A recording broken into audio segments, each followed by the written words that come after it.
Hi, my name is Clarence. I'm the youth liaison for the City of Lubbock Health Department.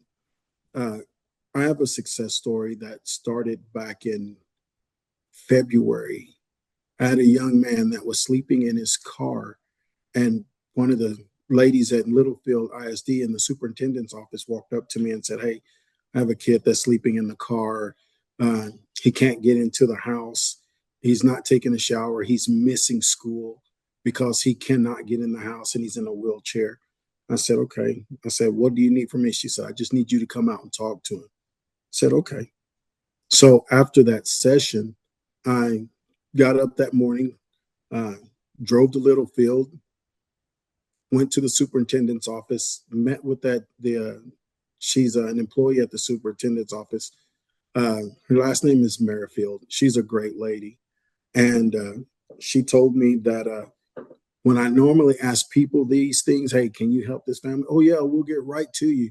She said, "You came out that next day to help that child." And she said that's something that these kids in this area is not used to, of having someone come out and deal with them and talk to them and see what's going on right then and there. So when I went out there, after I finished talking to Miss Merrifield, I went out there and talked to the senior. He's a senior now at Littlefield High School. And we sat down and we talked about everything that was going on. He was hesitant, just like any other normal kid. He was hesitant, didn't want to say anything, but he did open up to me and say, "Hey, I do live here. This is what's going on." So he gave me the address. I called his mom and said, "Hey, can I come out and take a look and at the house and see what I can do?" So what happened is I go to his house. They live in a fifth wheel trailer, a fifth wheel camper, and they have individual steps that go into a camper, and he couldn't get in. I saw the car that he was sleeping in, because he was sleeping in the car because he couldn't get in the house. He couldn't get a shower. So I was like, "Okay, what can I do to help this kid so he can get to school, so he can get inside, so he can do all this?" So I went back and I started talking to the ladies in the Susan program. "Hey, what can I do to get this kid?" Because I said, "I know y'all said something about a ramp, that there's an organization that fixes ramps." She said, "Yeah." I said, "Okay. How do I get in touch with them?" They said, "Don't worry about it, Clarence. We'll get it." I said, "Okay."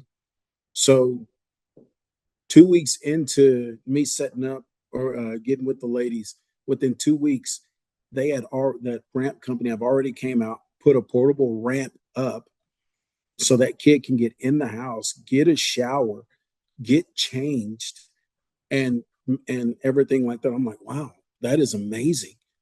So I go back and I talk to the kid and I said, "So how's the ramp?" He said, "It's great." And I'm fired up. Well, I'm fired up about it. Now he's able to get in the house and take a shower.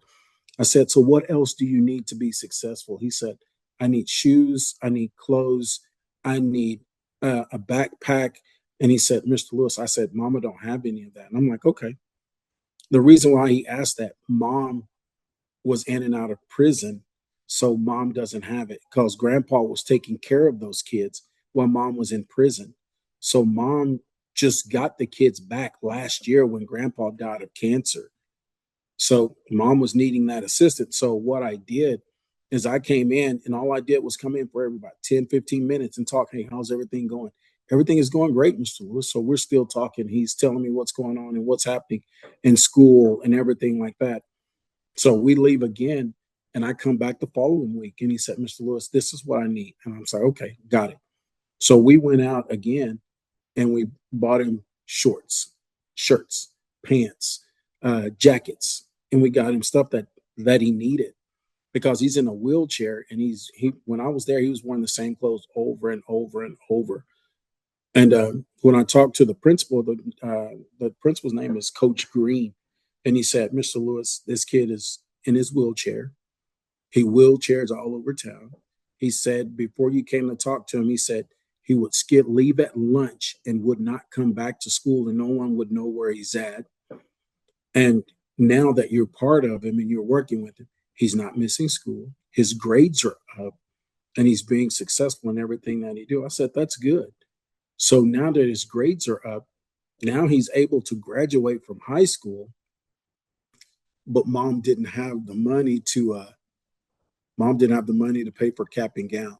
So what we did again is that we partnered again with the Susan program and got the money to help Mom pay for his cap and gown.